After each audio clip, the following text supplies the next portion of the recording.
Assalamualaikum semua. Jumpa lagi bersama saya Triani Yuliana.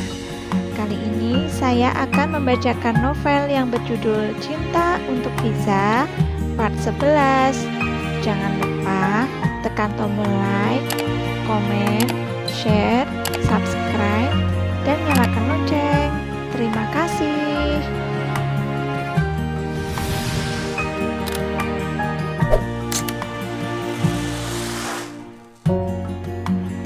Part 11. Bahagiaku.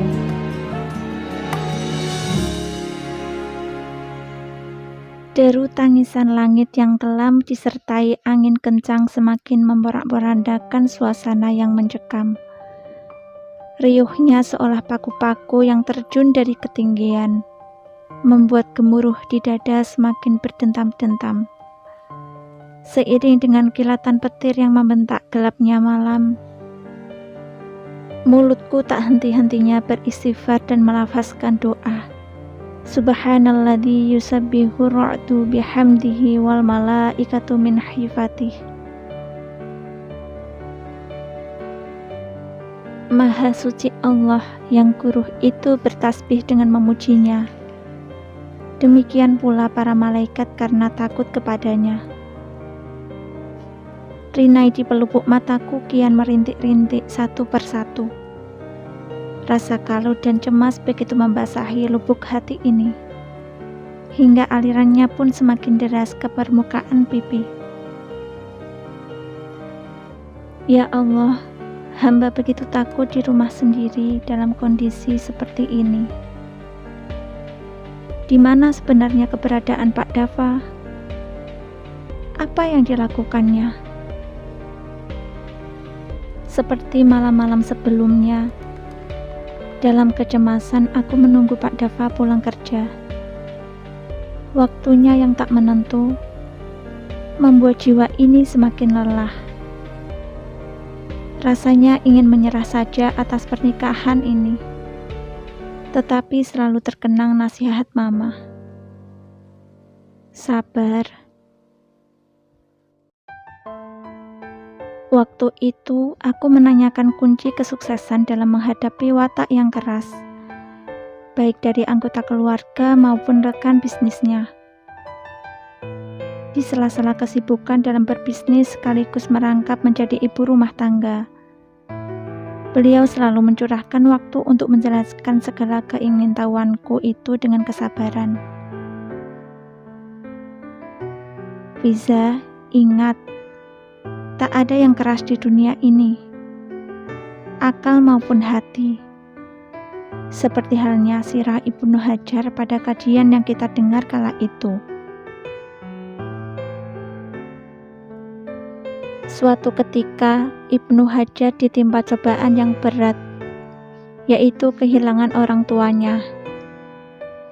Hingga beliau yang aslinya sangat cerdas itu kehilangan kemampuan daya ingatan. Saking pikiran beliau terbelenggu oleh masalah, Ibnu Hajar yang bernama asli Zaid itu berubah menjadi sosok murid yang paling bodoh di kelas. Mau menghafal satu hadis saja terasa sulit. Materi apapun sangat sulit dicerna. Hingga dalam keadaan ingin menyerah, beliau keluar dari kelasnya. Atas izin Allah, hujan deras datang. Beliau memilih berteduh ke dalam salah satu gua. Setelah hujan reda, dalam diam beliau mendengar adanya air sisa hujan yang menetes di atas batu. Beliau pun menyadari bahwa air yang lembut menetes secara konsisten karena taat oleh aturan Allah, akhirnya bisa melubangi batu yang keras. Kejadian itu membuat pikiran Ibnu Hajar terbuka. Ternyata tak ada yang sulit maupun keras, asalkan kita mau meningkatkan taat kepada aturan-aturan Allah dan meningkatkan ikhtiar. Segala usaha penuh dengan ketekunan dan kesabaran, insya Allah akan membuahkan hasil maksimal. Menjadi seorang istri pun harus begitu. sabar, taat kepada perintah Allah, dan taat kepada suami. Meluluhkan hati dan pikiran suami yang keras dengan kesabaran dan kelembutan. Dalam gelisah, benakku bertanya-tanya, bagaimana bisa membuat hatinya luluh hanya dengan kesabaran, sementara dia pun semakin mengeraskannya.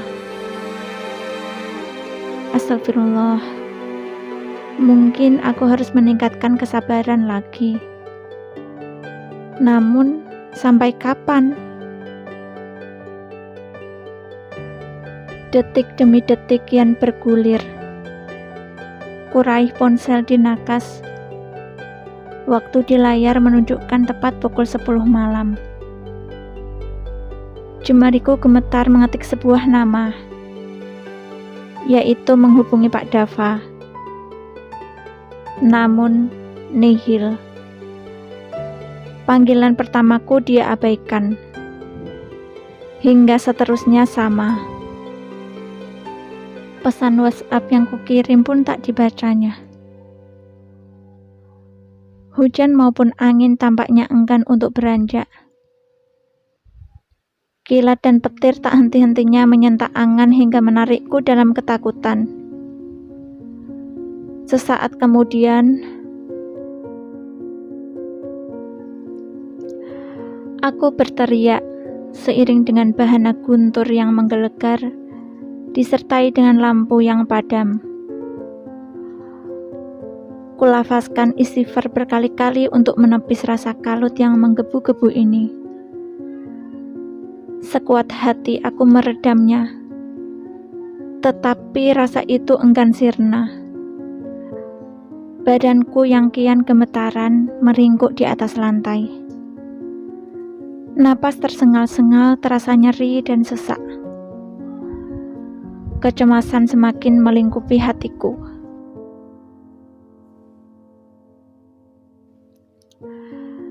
Apa yang kutakutkan akhirnya terjadi.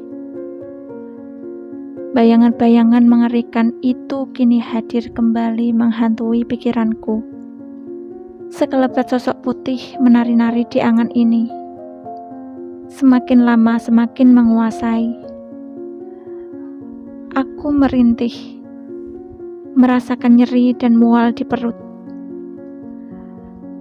Detak jantungku yang tak beraturan membuat telinga berdengung. Keringat dingin terasa menjalari seluruh tubuhku. Tulang-tulang pun terasa lemas. Allah, ingin menggapai ponsel yang terlempar karena terkejut tadi. Tetapi tak setitik pun pencahayaan yang mampu mengantarkanku untuk mengambilnya. Kuraba-raba keberadaan benda pipih itu dengan menahan kepayahan. Hingga akhirnya dapat. Baterai ponsel dalam keadaan sisa-sisa terakhir membuat pikiranku semakin berkecamuk. Rasa ini kian tak karuan. Jemariku ingin mengetik nama Pak Dava, tetapi selalu meleset saking gemetarnya. Satu nama akhirnya terlintas di anganku. Tak berpikir lama, aku menekan nomor teratas dalam panggilan darurat.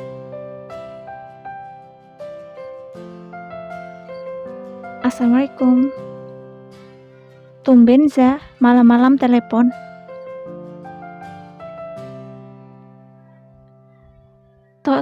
Tolong Fiza mas, semua gelap. Fiza takut.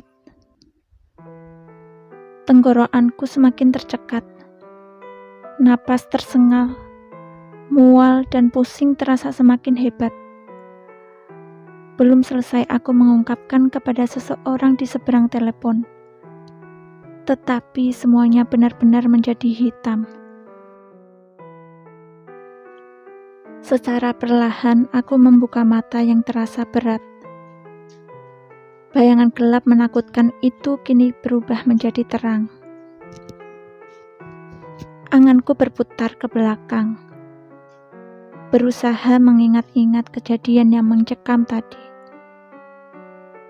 hingga tersadar tubuhku yang terakhir kalinya berada di lantai, kini sudah berada di atas ranjang. Sudah bangun? Suara bariton yang tiba-tiba menyembul dari pintu itu membuatku terperangah. Hingga akhirnya aku salah tingkah.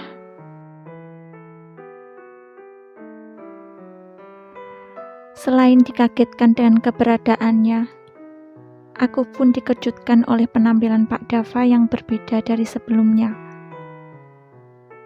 Ada lebam kebiruan di sudut bibir sebelah kiri dan pelipisnya, membuat rasa khawatir menyelinap dalam hatiku. Wajah Bapak kenapa? Apa yang terjadi?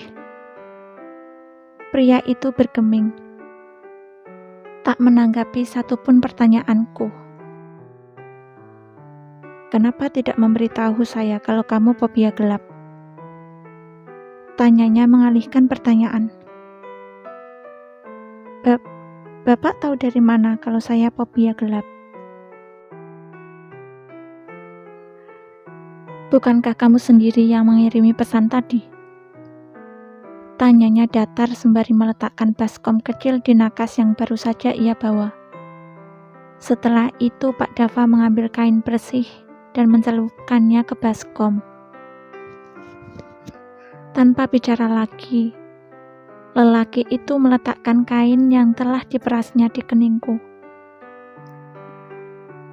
Perlakuannya itu seketika membuat hatiku dirundung rasa bersalah. Nggak perlu repot-repot, Pak. Ku angkat kain hangat yang menempel di kening. Kemudian dengan perlahan mengangkat badan untuk duduk. Namun, lagi-lagi rasa pusing di kepala ini mendera. Jangan keras kepala, tegasnya sembari mengarahkan tubuhku untuk berbaring kembali.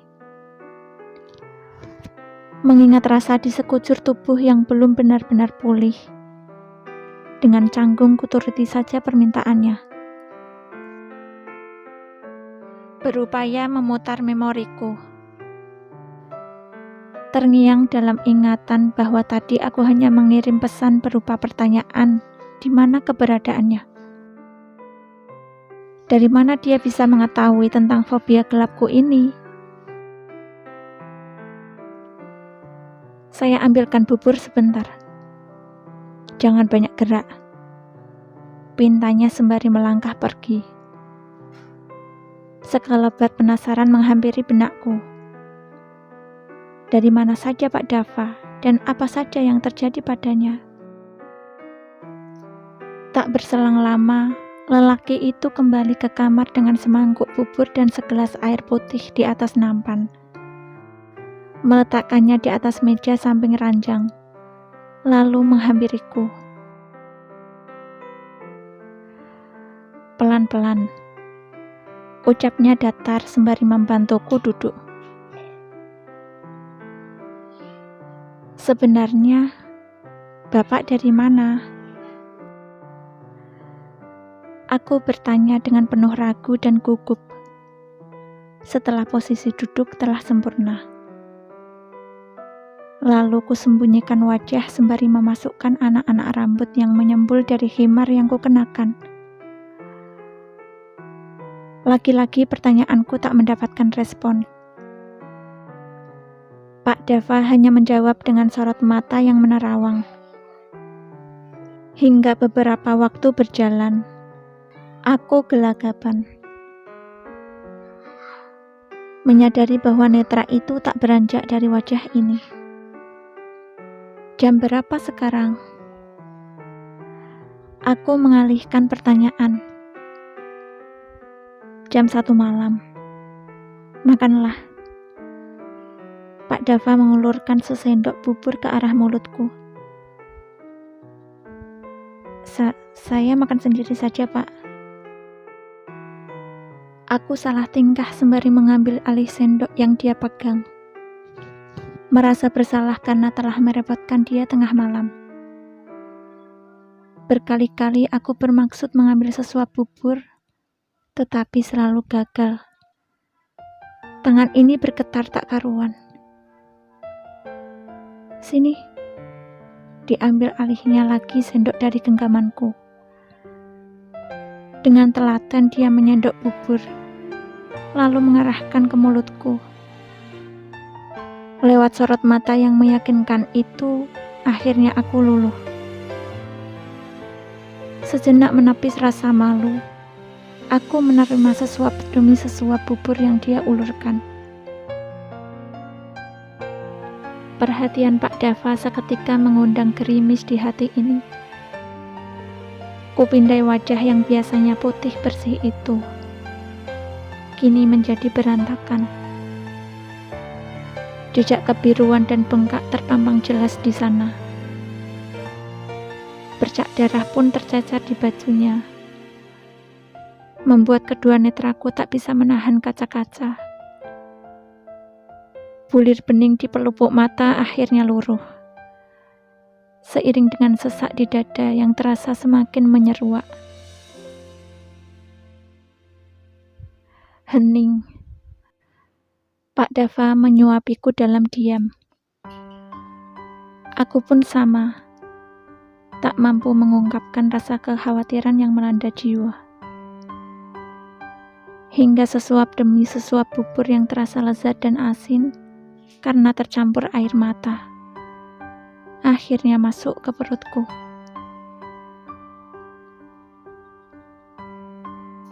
Jangan menangis, ucapnya lirih sembari mengelurkan tangan dan mengusap bulir bening di pipi ini. Mendapatkan perlakuan yang tak biasa darinya, hatiku bergetar. Aku merasa canggung, salah tingkah, dan merasakan tusukan rasa bersalah. Ketika mual kembali datang, aku menggeleng, menolak suapan itu. Kamu bisa bertambah sakit kalau makanmu sedikit. Pak Dava terlihat kesal, menghela napas, lalu mengembuskannya perlahan. Aku menggeleng cepat sembari memejamkan mata, menahan pusing dan mual yang begitu menyiksa. Baiklah. Pak Dava mengembalikan mangkuk ke atas nampan, lalu mengambil sebutir obat dari plastik kecil yang bening. Minum obat ini. Dahiku mengernyit. Dari mana Pak Dava mendapat obat ini? Bukankah hanya... Pertanyaanku membuat Pak Dava bergeming. Dari mananya tidak penting. Minum saja, tegasnya seraya menyodorkan satu gelas air putih beserta satu butir obat. Setelah aku meminum obat, Pak Dava membereskan gelas dan mangkuk di atas nampan, lalu membawanya keluar kamar tanpa suara. Sementara itu, karena merasakan lelah dan mengantuk berat, netra ini kembali terlelap. Wah, Pak Dava sudah mulai perhatian nih. Penasaran kan kelanjutannya? Jangan lupa ya, pantengin terus channel Triani Yuliana Stories. Jangan lupa tekan tombol like, komen, share, dan subscribe. Oh iya, jangan lupa nyalakan lonceng notifikasi supaya tidak ketinggalan dengan kelanjutan cerita ini. Terima kasih. Assalamualaikum teman-teman.